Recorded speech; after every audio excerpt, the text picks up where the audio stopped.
순장 여러분, 안녕하십니까?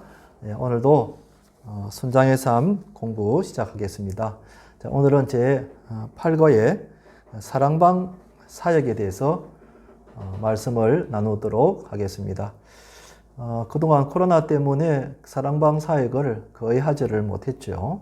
그런데 이제 코로나가 이제 점차 좀 누그러지고 있고 또 거리두기 제한도 이제 해제가 되어서 이제 우리도 때가 되어서 사랑방 사역을 시작해야 되지 않을까 생각됩니다. 그래서 오늘은 사랑방 사역에 대해서 말씀을 드리고자 합니다.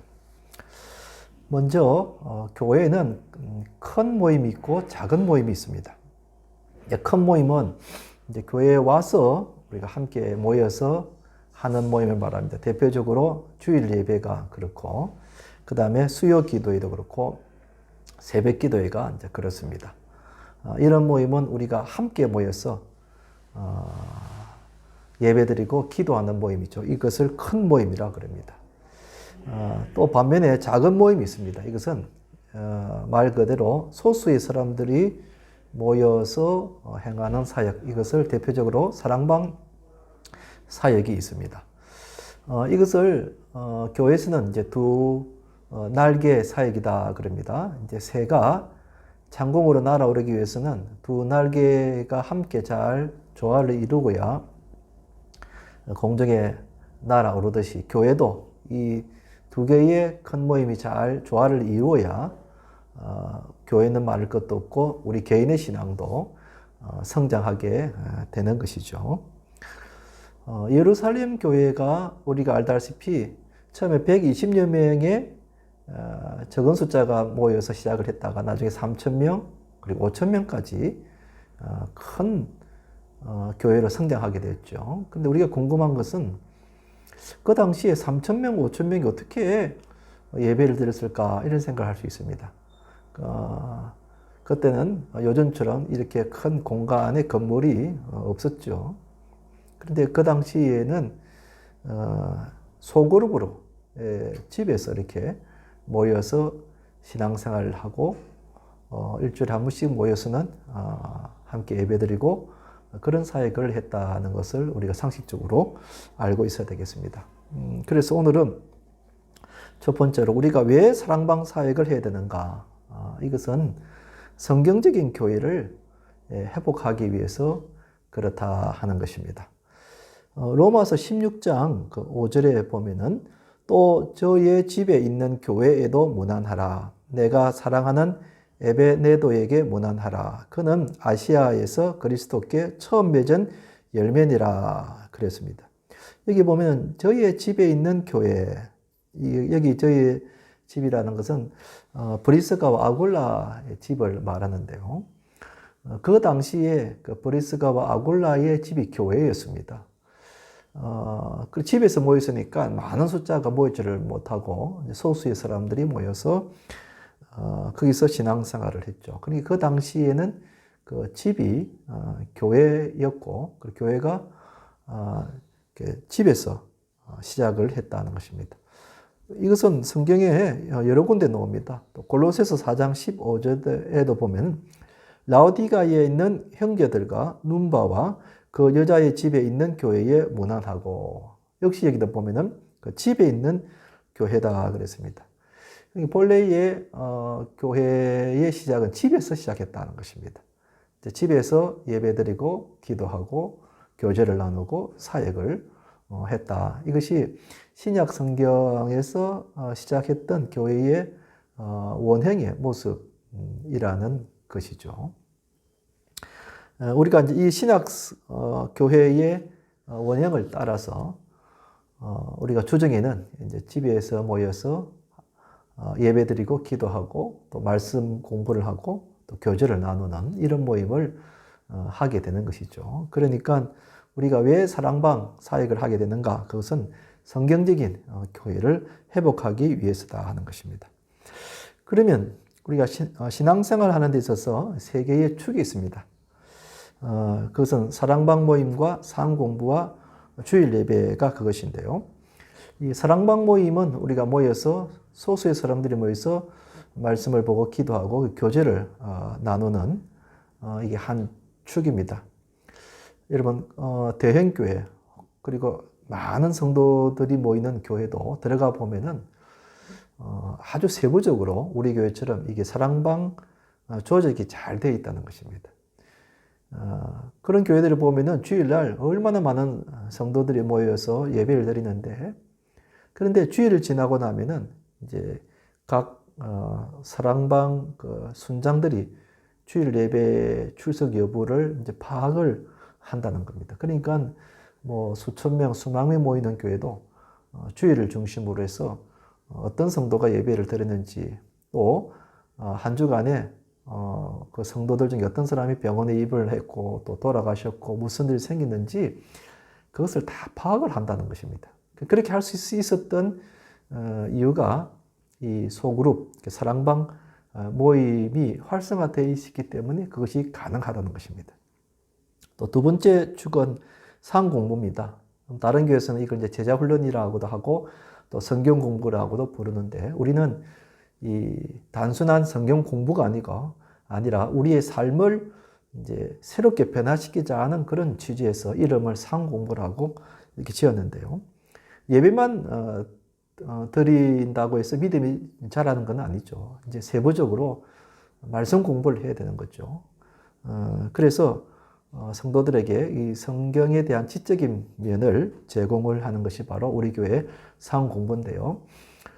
역시 코로나 때문에 대면으로 상공부를 하지를 못했죠. 지금 온라인으로 하고 있는데요.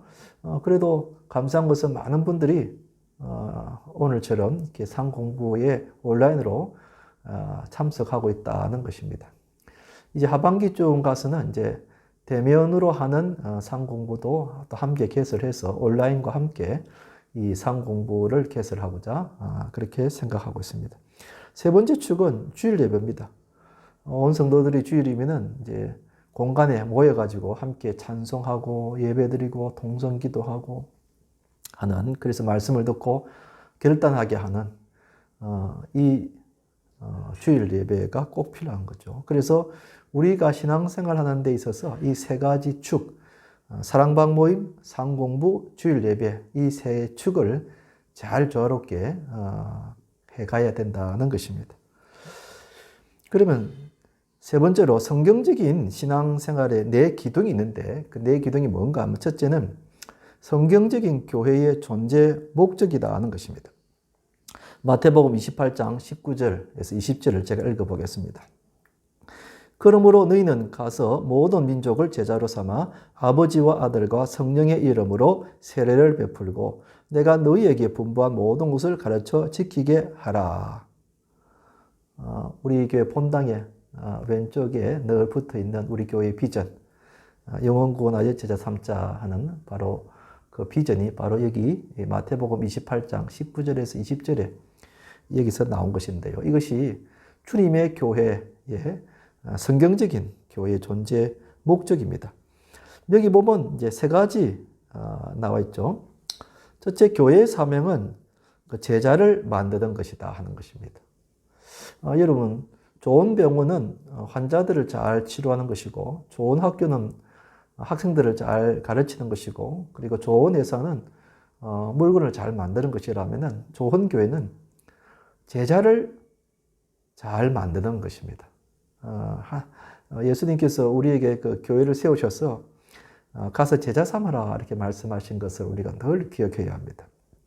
근데 방법은 이제 가서 세례를 베풀고 가르치는 것이다 그랬습니다. 간다는 것은 이제 전도로 가는 거죠. 오기만을 기다려서는 전도할 수 없죠. 그래서 우리는 가서 전도하고, 그 다음에 데리고 와서 세례를, 예수 그리스도를 구주로 믿게 해서 세례를 받고, 그 다음에 계속해서 말씀을 가르쳐서 제자를 만드는 것이죠. 그리고 세 번째는 영혼을 구원하고 제자 만드는 것이 교회의 궁극적인 목적이다. 이것은 주님께서 교회를 세우신 가장 큰 목적인 것입니다. 교회가 제자를 세우는 일을 해야 건강한 교회가 되는 것이죠. 그 다음에 성경적인 신앙생활의 두 번째 기둥은 성경적인 제자훈련 방식입니다. 마태복음 3장 14절 15절 보면 이에 12를 세우셨으니 이는 자기와 함께 있게 하시고 또 보내사 전도도 하며 귀신을 내쫓는 권능도 가지게 하려 하심이르라. 그래서 우리 예수님이 12제자를 훈련했던 방식입니다. 방식인데요. 그 방식이 어떤 것인가 하면 세 가지로 요약할 수 있습니다. 첫째는 지식 전달보다는 능력 배양이었다. 단순히 성경을 가르치고 하는 이런 것이 아니라 그 스스로 제자의 능력을 기를 수 있도록 했다는 것입니다. 두 번째는 실내 강의보다는 현장 실습이었다. 그러니까 섬기는 거, 전도하는 거, 말씀 들어서 하는 거, 이걸 그 현장이라고 하면은 첫 번째로 우리가 사랑방을 말할 수 있겠죠. 사랑방에서 이제 순장이 순원들을 이렇게 섬기는 겁니다. 말씀을 가르치는 겁니다. 사랑하는 겁니다. 이게 이제 현장에서 실습을 하는 거죠. 세 번째는 가르치기보다 보여주어서 제자를 만들려 했다. 이것이 대단히 중요한 내용입니다. 특히 우리 순장들께서는 순원들을 제자로 만들 때에 내가 자꾸 가르치려고 하기보다는 보여주는 거죠. 섬기는 모습, 예배드리는 모습, 전도하는 모습, 이런 모습을 통해서 제자를 만들어 가는 것이 중요한 것입니다. 그 다음에 세 번째 기둥은 성경적인 사역 분담입니다. 에베소서 4장 11절, 12절 보면 그가 어떤 사람은 사도로, 어떤 사람은 선지자로, 어떤 사람은 복음 전하는 자로, 어떤 사람은 목사와 교사로 삼으셨으니 이는 성도를 온전하게 하여 봉사 일을 하게 하며 그리스도의 몸을 세우려 하심이라 그랬습니다. 이 구절은 교회 안에서 교역자들과 우리 성도들, 평신도 간의 사역을 뚜렷하게 분담을 하고 있는 내용입니다. 첫째 보면 교역자의 사역은 성도들을 훈련시키는 겁니다. 상공부를 통해서 훈련시키고 또 전도 훈련을 시키고 사랑방 사역을 잘 하도록 훈련을 시키는 겁니다. 그 다음에 성도들의 사역은 봉사를 하여 교회를 세우는 것이다. 각 재직 부서에 또 주일학교의 부서에 우리가 들어가서 봉사를 함으로써 교회를 세워나가는 것, 이게 성도의 사역이라는 것입니다. 이 사역이 잘 분담이 되고 잘 이루어질 때에 교회는 저절로 잘 성장이 되겠죠. 그 다음 네 번째 기둥은 성경적인 리더십입니다. 마가복음 10장 43절 44절 너희 중에는 그렇지 않을지니 너희 중에 누구든지 크고자 하는 자는 너희를 섬기는 자가 되고 너희 중에 누구든지 어뜸이 되고자 하는 자는 모든 사람이 종이 되어야 하리라 그랬습니다. 우리 예수님께서 하신 말씀인데요. 섬김을 강조하면서 하신 말씀입니다. 여기 보면 인생의 목적은 섬기는 것이다. 교회를 다니지 않는 일반 사람들은 섬김을 받으려고 그러죠. 다 높은 자리에 올라가려고 그러고 그러죠. 그런데 예수님은 우리에게 섬기는 사람이 되라고 말씀하셨습니다. 그러니까 교회 다니는 우리들은 기회가 있을 때마다 섬기는 것이죠. 그리고 두 번째로 순장의 진정한 리더십은 섬김에서 나온다는 것입니다. 지시를 하고 이렇게 말로 하고 하는 것이 아니라 우리 순원들을 섬기는 거예요. 전화를 하고 문자를 보내고 또 찾아가서 기도해주고 위로해주고 이렇게 섬기는, 이렇게 섬김이 있을 때에 진정한 순장의 리더십이 발휘될 수 있다는 것입니다. 이 점을 우리가 꼭 명심을 해야 되겠습니다. 이제 마지막으로 사랑방 사역의 그 의미에 대해서 말씀드리겠습니다. 교회에서 사랑방 사역을 하십시오 이렇게 무조건 막 지시하고 명령하고 그런다고 해서 사랑방 사역을 하는 것이 아니라 우리 순장 스스로가 왜 사랑방 사역을 해야 되는지 의미를 안다면은 좀 더 성실하게 그리고 진정한 마음으로 할 수 있겠죠. 모두 네 가지인데요. 첫째는 평신도가 지도자가 되는 것이다. 여러분, 교회는 교역자들이 있고 일반 성도들이 있습니다. 그런데 교역자들만 지도자가 되는 것은 아닙니다. 얼마든지 평신도들도 지도자가 될 수가 있죠. 그래서 예전에는 우리가 목자라고 이름을 이제 붙이는 이유가 바로 여기 있는 것입니다. 지금은 우리가 이제 순장인데요. 순장은 사랑방 사역에서 영적인 지도자가 되는 것입니다. 그래서 목자가 되어서 순원들을 말씀으로 잘 이끌어가는 것입니다. 기도와 그리고 섬김을 통해서 이끌어가는 것이죠. 그 다음에 사랑방 사역의 두 번째 의미는 집에서 소수가 모여서 작은 교회에 사역을 하는 것이다. 교회라 그러면은 근데 예배가 있고 교육이 있고 교제가 있고 전도와 선교가 있죠. 이걸 사랑방 안에서 다 하는 겁니다. 사랑방 사역을 통해서 이 사역을 해 나갈 때 이게 작은 교회라 하는 그런 생각을 갖고 해야 하는 것이죠. 세 번째는 영혼을 구원하여 제자를 만드는 것이다. 우리끼리만 모여서 교제만 하는 것이 아니라 불신자들, 또 불신 가족들, 또 불신 친구들 전도해서 그 사람들을 제자를 만드는 것, 이것이 우리에게 꼭 필요하다는 것입니다. 그리고 마지막 네 번째는 순원들을 가르치는 것이 아니라 보여주어서 제자를 만든다 하는 것. 네, 여러 번 오늘 나오는 강조점이죠. 현장이 바로 사랑방인 것입니다. 사랑방 사역을 통해서 실제로 우리 순원들에게 이게 섬김의 모습을 보여주어서 순원들의 마음을 감동시키고 또 본받게 해서 그들이 또 나중에 순장이 되도록 분가하는 이런 사역이 이루어질 때에 사랑방 사역은 의미가 있고 또 성공적으로 잘 이루어졌다고 할 수가 있겠습니다. 사랑하는 순장 여러분, 이제 코로나도 점점 이렇게 진정이 되고 그래서 우리가 이제 그동안 하지 못했던 사랑방 사역을 준비를 해서 이제 때가 되어서 이 사랑방 사역을 다시 시작할 때에 여러분들의 또 헌신과 협조를 간곡하게 부탁을 드리겠습니다. 자, 오늘은 상공부 이것으로 마치겠습니다.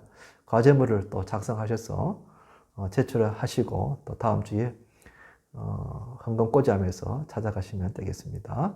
바쁘신 가운데서도 끝까지 경청해 주셔서 감사합니다.